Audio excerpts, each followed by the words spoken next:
గెరాస దేశమునకు యేసుక్రీస్తు బయలుదేరి పెడుతున్నాడు. ఆ సముద్ర ప్రయాణంలో వెళుతూ ఉన్నాడు. ఆయనకేం పని? గెరాసీన దేశములకి ఏం పని? యెరూషలేములో అనే చుట్టుపక్కల ప్రాంతంలో అనేక మంది ఆయన చుట్టూ తిరుగుతూ ఆయన ఎమ్మడుస్తూ ఎంతోమంది ఆయన కొరకు కనిపెట్టుకుంటూ, ఆయన మాత్రం గెరాసీన దేశానికి సముద్ర ప్రయాణములు చేస్తూ ఆ పడవల ప్రయాణం వెళుతూ ఉన్నాడు. ఎందుకంటే అక్కడ ఒక పాపి నశించిపోతున్నాడు. నశించేదాన్ని వెతికి రక్షణ మనిషి కుమారుడు వచ్చిన ప్రభు. ఒక వ్యక్తి అక్కడ నశించిపోతున్నాడు. ఎక్కడున్న సమాధుల్లో కొండల్లో ఆయన తను గాయపరుచుకుంటూ రక్తకొల్లులో ఉంటూ ఆయన ఎంతో మరణ బంధకములతో ఉన్నాడు. కనుక యేసుక్రీస్తు ఆయన మరణ బంధకం కల్పించడానికి ఆయనకున్నటువంటి భయంకర సమస్య నేర్పించాడు. యేసుక్రీస్తు గెరాసేనకి పోతా ఉన్నాడు. గెరాసేన దేశానికి బయలుదేరిపోయినప్పుడు ఆయన దోణ దిగగానే ఒకడు పరిగెత్తుకుంటూ వస్తున్నాడు. ఎవడు వాడంటే దయ్యములు పట్టినవాడు, సాతాను శక్తులు చేత పీడింపబడిన వారు. వాడు ఏ స్థితిలో ఉన్నాడంటే, ఇదిగో శరీరం అంతా బట్టలు లేవు, శరీరం అంతా ఒక జుట్టు పెరిగిపోయింది, పిచ్చివాడిగా గడ్డం పెరిగిపోయి తన శరీరం రాళ్ళతో రాళ్ళతో శరీరంతో గాయపరుచుకుంటూ తను ఏమి చేసుకుంటున్నాడు వాడికి తెలియటం. కారణము వాడిలో అనేకమ దయ్యాలు ఉన్నాయి. వాడి నివాసం ఏంటంటే కొండలు, సమాధులు. ఎక్కడ? కొండలు, సమాధులు. సమాధులు ఉండేవారు, సమాధులు ఉండేవాళ్ళు ఎవరండి? దయ్యానికి 10 రూపాయలు, దెయ్యం కలిగిన రూపం కలిగిన వారు, స్వభావం కలిగిన సమాధులు తాగుబోతులు. కొంతమంది ఎక్కడ దొరక సమాధులు దొరుకుతారు. వాడు దెయ్యము పొందిన వ్యక్తి, దెయ్యంలో జీవిస్తున్న కనుక వాడు నివాసం అంటే మనుషులు ఉండటానికి ఇష్టపడరు, సమాజం ఉండటానికి ఇష్టపడరు, జనములు ఉండడు. కానీ వాడు ఎక్కడికైతే సమాధిలో కొండలోకి వెళ్తున్నాడు, అక్కడ చేస్తున్న పడితే వాడు కేకలు వేస్తున్నాడు, వచ్చేవాడిని పైన భయపెడుతున్నాడు, భయాకాంతులు చేస్తూ శరీరం అంతా గాయపరుచుకుంటున్నాడు. తాను ఏమి చేస్తే తనకి చేయలేటం. బంధువులు వచ్చారు, తీసుకెళ్ళారు, మంచి బట్టలు కట్టారు, తర్వాత చేతుల కాళ్ళకు బంధకాలు వేసారు, గొలుసులతో బంధించారు. చేతుల కాళ్ళకు బంధాలు వేస్తే వాడు ఏం చేశాడు? కొంత సమయానికల్లా ఆ బంధకాలు తెంపేస్తున్నాడు. కాలికేసిన గొలుసులు తునాతుకలు చేశాడు, చేతికేసిన బంధకాలను తెంపేసుకున్నాడు. మళ్ళా మంచి వస్త్రాలు, పట్టు వస్త్రాలు కట్టినా కానీ చింపి వేసి మళ్ళా పరిగెత్తుకుని మొండి వెళ్తున్నాడు. వాడు వస్త్రహీనుడు ఉన్నా తెలియదు, బట్టలేమని తెలియదు. వాడిని తీసుకెళ్ళి కట్టేసి బంధించిన వాడిని ఎవరో సాధ్యపరచలేకపోయారు, ఎవరు బాగు చేయలేకపోయారు. ఎవరి వల్ల కాల, బంధువుల వల్ల కాల, అయిన వారి వల్ల కాల, చుట్టాల వల్ల కాల, తల్లిదండ్రుల కాల, భార్య బిడ్డల వల్ల కాల, ఎవరి వల్ల బంధించలేకపోయారు, ఎవరు సాధుపరచలేకపోయారు. కారణం ఏంటి? వాడిలో దయ్యములు పనిచేస్తున్నాయి. దేవుని బిడ్డలారని మాట జ్ఞాపకం చేసి, దయ్యాలతో పరిచయం ఉండేవాడు దెయ్య సావాసం మనం చెప్పేది వినడు. దేవుని మాటలు వాళ్ళకి ఎక్కవు, దేవుడి కార్యాలు వాళ్ళకి తెలియదు, దేవుడి సన్నిధి అని తెలియదు, ప్రార్థన అనుభవం తెలియదు, దేవుడు చేసే కార్యాలు గుర్తుకురావు. ఎందుకంటే సాతాను స్వభావంతో ఉన్నవారికి అర్థం కాదు. వాళ్ళు తీసుకెళ్తున్నారు, మంచి బట్టలు కడుతున్నాడు, తీసుకెళ్ళి సాధుపరిచారు, చేతరకాల బంధకాలు అవి తెంపేస్తున్నారు, తునాతనం చేసి అవి మంచి పని కాదు. మళ్ళా వేదిగా గతకాలం ఉన్నట్టుగాని బట్టలను చింపేసుకున్నాడు, ఆ కొండలోకి అడవులకి వెళ్తున్నాడు, వెళ్ళి కేకలు పెడుతున్నాడు, అనేక మంది భయకాంతులు చేస్తున్నాడు. శరీరం అంతా రాళ్ళతో గాయపరుచుకొని శరీరం అంతా రక్తకొల్లు అయిపోతుంది. అయినా వాడికి బాధ లేదు, ఆ శరీరం రక్తం పోతున్న బాధ లేదు. వాడు మరణానికి దగ్గరైపోతున్నాడు, మరణ బంధకంలో కొట్టుమెట్టాడుతున్నాడు. ఎవడో సాధుపరచలు వెయ్యేవాడు కూడా ఆ ప్రాంతాల పాకుండా పక్కకి వెళ్ళిపోతూ భయాక్రాంతులు చేస్తున్నాడు. ఎవరు కూడా అతను బాగు చేయలేకపోయారు. బంధువులు అయిన వారు, గ్రామస్తులు వదిలేశారు అతన్ని. ఎలాగా? ఇక ఈడింటే ఈయన ఎవరు బాగు చేయలేరు, ఎవరు సాధువచ్చే పని ఇక మా వల్ల కాదు, వాడే ఆ రాళ్ళతో కొట్టుకొని చనిపోతాడు సమాధుల్లో. ఆ సమాధిలో ఒక శవలంగా అయిపోతే వదిలేశారు. వదిలేసినప్పుడు భాగ్యనండి, బంధువులు వదిలేశారు, అయిన వారు వదిలేశారు, చుట్టాలు వదిలేశారు, భార్య బిడ్డలు ఉండింటే వదిలేశారు. అందరూ మాకొద్దు, వీడి వల్ల మన వల్ల కాదు, ఈయన బాగు చేయడం వల్ల వదిలేశారు. కానీ యేసు ప్రభు వదల్లా. సంటి బిడ్డ తల్లి మరచి నేను మరవను ఎవరైనా విడవని చెప్పిన ప్రభు చదువు సమాధుల్లో కొండల్లో తను గాయపరుచుకుంటూ ఆయన భయంకర స్థితిలో మరణానికి దగ్గర పోయి మరణించబోతున్నాడు, రక్తముడు అని చెప్పిన ప్రభు వాళ్ళు బయలుదేరి గేరాసి దేని చేశానికి బయలుదేరి వచ్చాడు. సభలు కూడా హల్లెలూయా. ఎందుకు రావాల్సి వచ్చింది? ఒక్క పాపి నశించుట ఆయనకి ఇష్టం లేదు, ఒక్క పాపి మరణించడం ఇష్టం లేదు. దేని బిళ్ళారా, వాడు పాపం చేస్తున్న ఎలా ఉన్నాడో వాడికి తెలియదు, అది తప్పు అని తెలియదు, పాపంలో ఉంటాడు. వాడు తాగుతున్నది మంచి పని అనుకుంటాడు, వాడు చేస్తున్న పని అది మంచిది. లోకంలో తిరుగుతున్నాడు, వాడు చేస్తున్న మంచి పని, దేవుని దర్శనం చేస్తున్నాడు, వాడికి అది మంచి. ఒకప్పుడు దేవుడికి సమాధానం చెప్పాలా, ఒకప్పుడు దేవుడు సమాధానం అనుకున్నప్పుడు సమాధానం చెప్పాలా, అది తెలుసు. కానీ ఇప్పుడు ఎవరు వాడి వల్ల కాదు అవన్నీ బాగు చేయటం.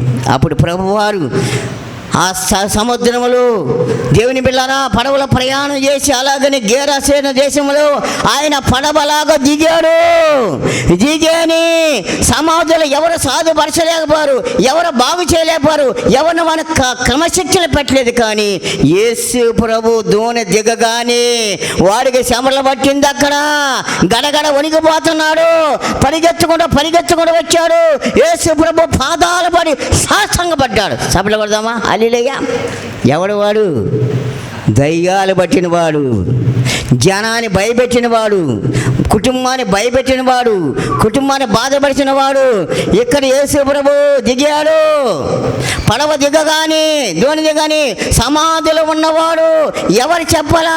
అక్కడున్న వాడికి యేసు ప్రభు దిగగానే శబ్దం కంటికి వినిపించి పరిగెత్తి వచ్చి వాడు ఎలా ఉన్నాడా, బట్టలు ఉన్నాయా, శరీరం ఎలా ఉంది, రక్తం ఉన్నాడా, అన్నీ అనేది కాకుండా యేసుక్రీస్తు పాదాల మీద పడి సాష్టాంగపడి అంటున్నాడు ఒక్క మాట, సర్వోన్నత దేవుని కుమారుడా మాతో నీకేం పని. సభలు కూడా హల్లెలూయా. ఎవరన్నారా మాట? దయ్యములు పట్టినవాడు అంటున్నాడు. దయ్యాలు ఒప్పుకున్నాయి, దేవుడు పోషిస్తున్నాడు, బ్రతికిస్తున్నాడు, మనకు సమస్తం ఇచ్చాడు, డబ్బులు ఇచ్చాడు, ఉద్యోగాలు ఇచ్చాడు, ఆస్తి ఇచ్చాడు, గృహాలు ఇచ్చాడు. నా యేసయ్య సర్వోన్నత దేవుని కుమారుడు, ఆకాశం భూమి మీద దిగొచ్చిన వాడు, నా కోసం శిలువలో మరణించ అని తెలుసా అనుకుంటే నిండిపోతే మందిరం. ఇక్కడ నా కోసం వచ్చాడు కదా, నా కోసం రక్తం చిందించాడు, నా కోసం మరణించాడు. ఆయన ఎవరు? సర్వోన్నతుల దేవుని కుమారుడు. చెప్పాము ఎప్పుడన్నా? మనోళ్ళు చెప్పారా? మనం చెబుతున్నాము, దయ్యాలు చెబుతున్నాయి.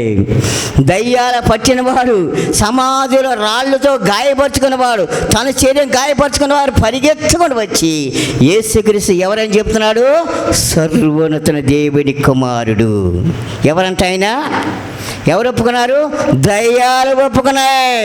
దయ్యములు యేసుక్రీస్తు ఎవరంటే దేవుని కుమారుడు ఒప్పుకున్నాయి. కానీ మనం ఒప్పుకోవటంలా, ఆయన వచ్చింది మన కోసమని మనము తెలుసుకోవటంలా. కానీ ఆ దయ్యములు పట్టి అంటున్నాడు కదా, సర్వదేవుని కుమారుడా మాతో నీకేం పనయ్యా, మమ్మల్ని బాధపరచబాకయ్యా, మమ్మల్ని బాధపరచబాక. ఏదో ఆ మనిషిని ఆధారం చేసుకొని బ్రతుకుతున్నావు, ఆ మనిషిని ఎత్తుకొని బ్రతుకుతున్నాం, ఆ శరీరం ఆదాయం చేసుకొని బతుకున్నామయ్యా, మాకు బతుకు తిరిగి లేకుండా చేస్తున్నావు, మమ్మల్ని బాధపరచబాకయ్యా. దేవుని కుమారుడా మమ్మల్ని బాధపరచి వదిలిపెట్టన్నప్పుడు ప్రభు ఒక మాట అంటాడు. ఏమిటా మాట తెలుసునా? నీ పేరేమిటి? ఏమన్నాడు అక్కడ? ఎందుకనగా ఆయన అపవిత్రాత్మ ముందు స్తోత్రాలు చదువు, వాడు చదవమ్మా.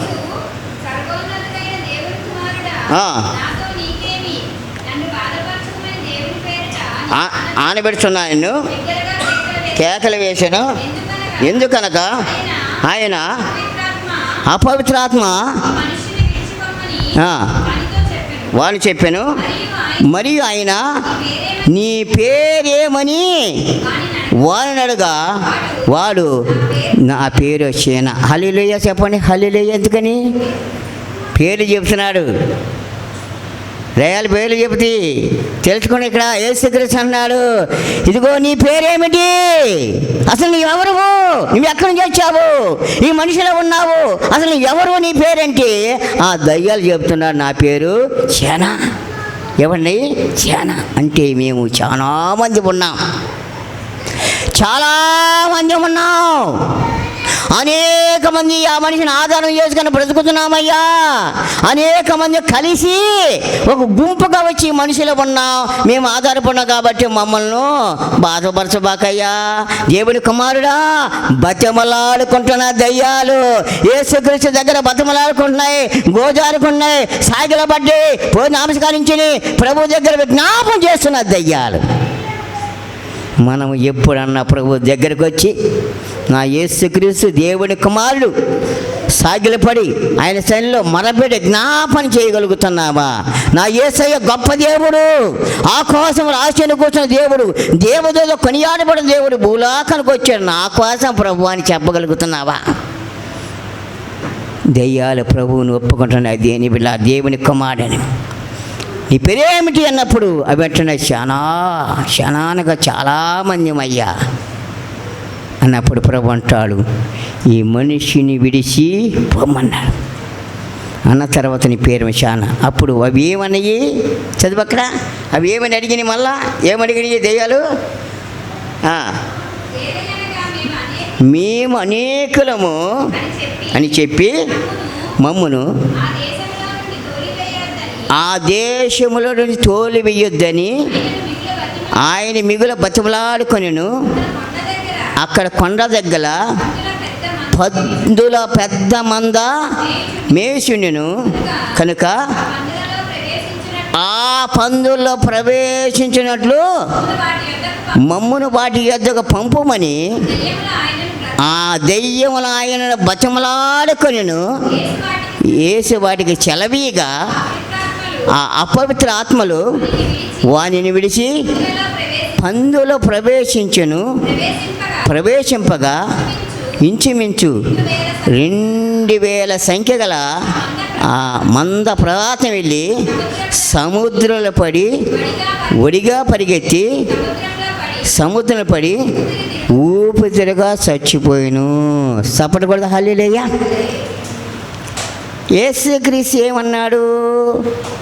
నీ పేరేంటి అన్నాడు. ఎవరిని? దయ్యాలు పడినాడు. ఆ దయ్యాలు ఏమి చెప్పినాయి? మేము చాలామంది ఉన్నాయా, ఈ మనిషిని ఆదరణ చేసి చాలామంది ఉన్నా కనుక శానా అన్నాడు. అనిన తర్వాత ఆ దయ్యాలు ఏమని అన్నాయి? ప్రభువా, మమ్మల్ని ఈ దేశాన్ని తోలిపడేబాకయ్యా, మమ్మల్ని తోలిపడేబాక, మమ్మల్ని ఆ కొండ ప్రాంతంలో ఒక పందుల మంద ఉందయ్యా, అమ్మా పందుల మంద ఉంది, మమ్మల్ని ఆ పందులకు ప్రవేశపెట్టాయా, వాటిలోనే బతుకుతామన్నాయి. అంటే దయ్యాలకి ఏమి కావాలంటే ఆహారం, ఒక శరీరం కావాలి బ్రతకాలంటే. శరీరము ఆధారం చేసి ఏదో ఒక శరీరంలో బతకాలి, లేకపోతే ఓడిగా గాలిలోకి తిరుగుతున్నాయి, గాలి శరీరంలోకి రావాలా, శరీరం చేసుకొని వాళ్ళ ఇష్టానుసారం కోరికలు తీసుకోవడం, వాళ్ళ ఇష్టానుసారంగా బాధలు పెట్టడం, వాళ్ళ ఇష్టాన్ని బెర్రబెక్కడం చేస్తాం దెయ్యాలు. ఇప్పుడు ఎన్నాళ్ళకి ఇతరులో ఉండి ఇతను బాధపరిచిని, గాయపరిచిని, వేదన, కుటుంబానికి వేదన అయిపోయాడు, కుటుంబానికి దూరం అయిపోయాడు, సంఘానికి దూరం అయిపోయాడు, బంధువులు వెలిగా ఒంటరివాడైపోయాడు. దిక్కులేని పచ్చిక అందరూ ఉండాలి, అందరం లేని వాడికి ఒంటరివాడైపోయాడు. ఇప్పుడు ఆ పందులు ఉన్నాడు దెయ్యాలంటున్నాయ్యా, మమ్మల్ని ఈ దేశం తోలేయబాకయ్యా, బతలాడుకుంటున్నాయి. స్తోత్ర. యేసయ్య దగ్గరకు వచ్చి దెయ్యాలు బతలాడుకు, ఆ దెయ్యాలు చూస్తే భయం, ఆ దెయ్యాలంటే పేరు చెప్తే భయము, ఆ దెయ్యాలంటే గడగడ, ఆ భూతాలంటే ఎవరన్నా చచ్చిపోయిన సాయి పాము. చచ్చిపోయిన అందరూ చనిపోరా?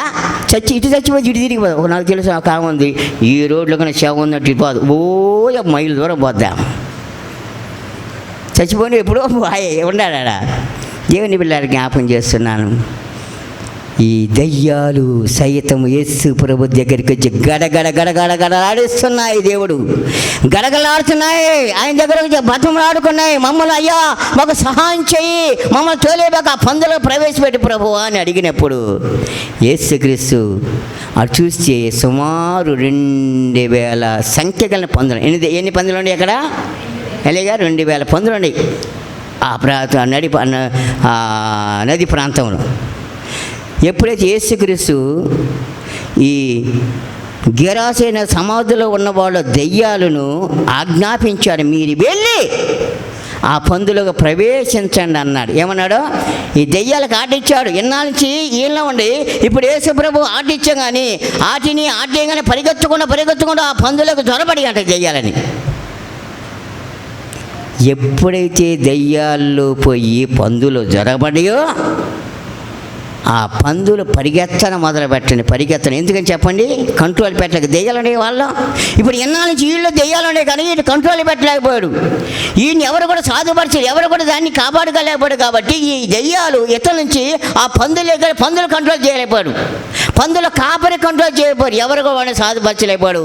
ఈ దెయ్యాలు పందులు జ్వరపడగానే ఈ పందులకి దెయ్యాలకి ఆటేయగానే వెళ్ళిపోయినాయి.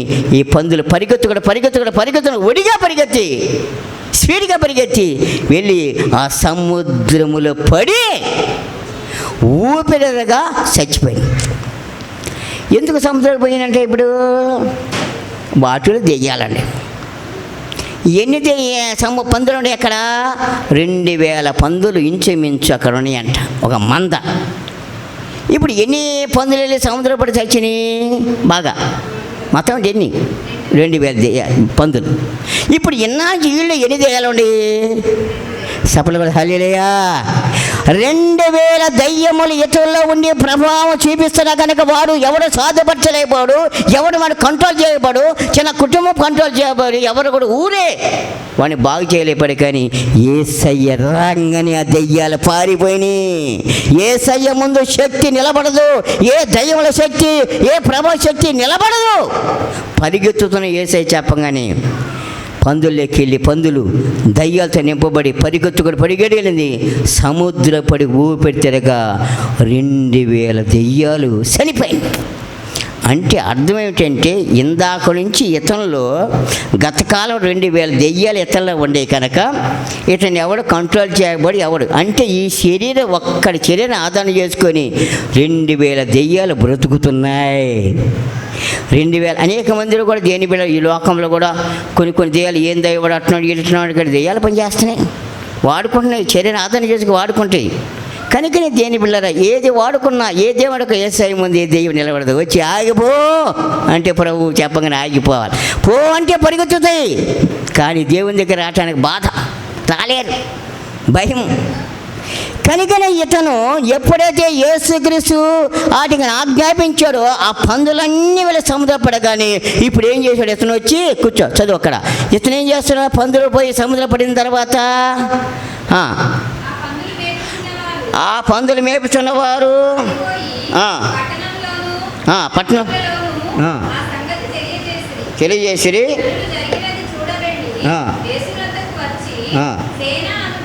శానాను దెయ్యములు పట్టినవాడు బట్టలు ధరించుకొని వస్త్రచిత్తుడై కూర్చొని చూసి భయపడిరి. స్తోత్ర. సరిగిన చూసిన వారందరూ దెయ్యములు పట్టిన వారు పంగుల సంగతియు తెలియజేయగా స్తోత్ర హల్లెలూయా. అప్పటికి ఓర్చుకోలేకపోయారు. దెయ్యాలు పట్టి పీడిపడి ఎవరు కంట్రోల్ చేయాలా? దెయ్యాలు పోయిన తర్వాత ఇప్పుడు పందులు మేపుతున్న వాళ్ళు వచ్చారట. పందులు పోయి చచ్చిపోయి నష్టం వచ్చిందని మా దేశాన్ని వదిలిపెట్టిపోయా. బాగు చేస్తాడు. అదే దేని పిల్లలు జ్ఞాపకం చేసుకుందాం. ఇప్పుడు గతకాలం 2000 దెయ్యాలు పట్టినవాడు ఈ దెయ్యాలు ఎప్పుడైతే వదిలిపోయినాయో వెంటనే వాడు బట్టలు ధరించుకున్నాడు, బట్టలు తొడుక్కున్నాడు, యేసు ప్రభు దగ్గర పాదాలు కూర్చున్నాడు. స్తోత్రాలు. యేసు ప్రభు పాదాలకు దేవుని స్తుతిస్తున్నాడు, దేవుని కనపరుస్తున్నాడు, దేవుని ప్రార్థన చేస్తూ అయ్యా నేను నీతోటి సేవకు వస్తానయ్యా, నీతోనే సేవలు వస్తాను ప్రభు అని దేవుని దగ్గర బతలాడుకుంటున్నాడు. దేవుని వల్ల జ్ఞాపకం చేసుకున్నప్పుడు దయాలు పనిచేస్తున్నప్పుడు దేవుని సన్నిధిలోకి వచ్చినప్పుడు ఏ శక్తులు నిలబడవు, పారిపోతే దైవ శక్తులు ప్రభు సన్నిధికి రావాలి. దేవుని ఇలాగ ఎన్నో అద్భుతాలు ఎన్నో కార్యాలు చేశాడు కనుక ఈ రోజున మనం జ్ఞాపకం చేసుకున్నప్పుడు నశించిన దాని వెతికి రక్షణ మనిషి కుమారుడు గెరాసేన దేశంలో ఒక వ్యక్తి ఆయన సాతాను శక్తి పీడవబడుతూ మరణానికి దగ్గరపోయి తను గాయపరిచిన వ్యక్తి దగ్గరికి వచ్చాడు, సమాధి దగ్గరికి వాడిని బాగు చేశాడు, స్వస్థపరిచాడు, దెయ్యాల నుంచి పాగొట్టాడు, ఒక మనిషిని చేశాడు. ఇప్పుడు మామూలు మనిషిగా పాదాల దగ్గరికి కూర్చున్నాడు, బట్టలు దొడుకున్నాడు. బట్టలు వద్దని చీకొడి చింపేసిన వాడు, పట్టు వస్త్రాన్ని చింపేసిన వాడు చివరికి బట్ట దొడుక్కొని స్వస్థచిత్తుడై ప్రభు పాదాల దగ్గరకు కూర్చొని దేవుని స్తోత్రాలు ప్రార్థన చేస్తున్నా. ఎంత గొప్ప దేవుడు మన దేవుడు. అన్ని అద్భుత కార్యాలు చేస్తుంటే తట్టుకోలేక ఓర్చుకోలేక ప్రభు మీద నేరాలు మోపి నిందను మోపి లేకుండా చేయాలని ఏమైనా మంచి పని చేశాడా, ఏమైనా పాడు పని చేశాడా? అక్కడాడు ఆయన ప్రభు అనేక మంది బెత్లెహేము చుట్టుపక్కల ఉంటే ఈయన గెరాసేన దేశానికి వచ్చాడు. ఎందుకంటే ఆయన కోసం చనిపోతాయి. ఇలాగని అనేక మంది ఎత్తుకుడు 38 సంవత్సరాలు కొని బడి ఉన్న ఎత్తుకుని పోయాడు, సమరయ స్త్రీ దగ్గర ఎత్తుకుని పోయాడు. ఎక్కడ శ్రమల్లో బాధ ఉండే ప్రభు వాడికి వెళ్తున్నాడు కనుక ఈ రోజున దేవుడు గెరాసేన దేశానికి వచ్చాడు. ఆ పందుల్లో ప్రవేశపెట్టిన ఆ దెయ్యాలు అతను గతకాలం ఇతను బాధపడుతున్నప్పుడు వాటి నుంచి అతనికి విడుదల ఇచ్చాడు, స్వస్థత ఇచ్చాడు, బాగు చేశాడు, ఒక మనిషిగా తయారు చేశాడు. స్తోత్రాలు. కనుక దేని బిడ్డలారా జ్ఞాపకం చేస్తున్నాను, ప్రతి ఒక్కరు కూడా మన ప్రభు మా కోసం వచ్చాడా, మన బిడ్డల కోసం కుటుంబం కూడా వచ్చాడా. కనుక మనం ఈ శ్రమల దినాలు మేము కూడా ఈ ఉపాసక పాలు భగవత్తులై ప్రభుత్వం ఎన్నో దీవెనలు పొందగలుగుతాం, దీన్ని ఆశలు పొందుకుంటాం. యేసయ్య మన కోసం వచ్చే శ్రమల పొంద రక్తం మరణించిన ప్రభు ఇంట్లో అలా నిద్రపట్టుద్దా? తలుచుకుంటే ఒకసారి గుండె బద్దలైపోద్ది. యేసయ్య మన కోసం వచ్చి శ్రమలు పొంది రక్తం మరణించితే మనకు ఇంట్లో వచ్చి కమ్మంగా టీవీ దగ్గరకు కూర్చొని సినిమాలు చూస్తూ టీవీలు చూస్తూ వాళ్ళు నవ్వి వీళ్ళు నవ్వి లేకపోతే ముసలు వామి చెప్పి నిద్ర పట్టుద్దా? ప్రభు దగ్గర గంట గడిపి దేవుని జీవన శ్రమల దినాలు అంటున్నాడు, మెలుగులో ప్రార్థన చేయండి అన్నాడు. ప్రార్థన చేయడానికి రావాలా, ప్రార్థనలు గడపాలి. కానీ ఈ 40 దినాలు మరొకదానికి ఉండకూడదు. దయచేసి చెప్తున్నా, గంట కాదు ఒక అరగంట ప్రభుత్వంలో గడపాలి. ఈ 10 దినాలు ఇందాక లక్ష్మణాడు ఊళ్ళో హాస్పిటల్కి వెళ్ళారు, నేను చెప్పా త్వరగా రావడం వచ్చేసారు. స్తోత్ర హల్లెలూయా. నా మాటగా దేవునికి భయపడి స్తోత్ర అంతేనా, దేవుని కొరకు. కనుక వచ్చిన మీ అందరికి వందనాలు. ఈ దినాన ప్రభు వాక్యాన్ని మనం కూడా దేని బిళ్ళారు. యేసుక్రీస్తు బాగు చేసేవాడు, స్వస్థపరిచాడు. ఒక పాపిని నశించే ఇష్టం లేక నశించి ఎదిగి రక్షణ మనిషికి ఇచ్చాడు కాచి ఎక్కడ ఏ సమస్యల బాధలు ఏడున్నా అక్కడ ప్రభు వెళతాడు, వారిని విడిపిస్తాడు. కనుక ఈ శ్రమల దినాలు ప్రతి ఒక్కరు మనం ప్రార్థన చేసి మాటలు ముగిస్తున్న దేవుడు దీవించునుగాక. ఆమేన్ ఆమేన్. ప్రార్థన